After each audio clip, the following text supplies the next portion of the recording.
even though we don't think necessarily about farm animals being endangered, our modern agricultural systems have focused on using just a couple of breeds and using them very well. But that's left a lot of other breeds that we really need to pay attention to for the future of our agriculture.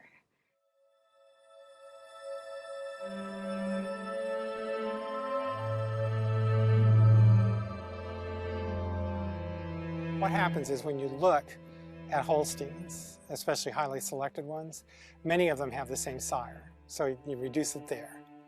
But when you look back, many of them have the same grandsire on their mother's side, and that's actually where a lot of that genetic erosion occurs. Is that just, you know, this one produced really good cows, everybody had those really good cows, you're breeding those to the best bulls, but all those are related. Well, over time, you just kind of collapse that genetic variation, and then, you know, with the numbers, you may be okay, but you're still running a risk. Risk of what? Well, you're running a risk of losing overall viability, vitality, and reproductive performance.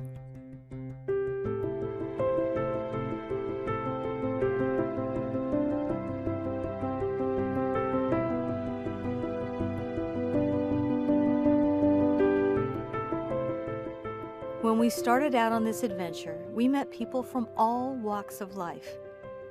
In talking with them about what we were doing, without fail, the question that was asked of us more than any other was, what is a heritage breed? I certainly had no clue in the beginning.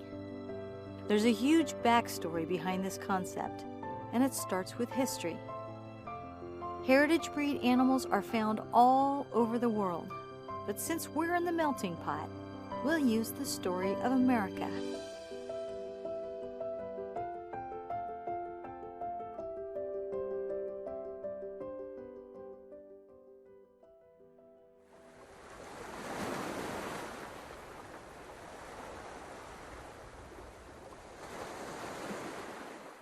In the late 1400s, 1500s, early 1500s, if I'm correct, the Spanish gathered up cattle that were pretty close to the ports when they were starting their exploration of the Americas.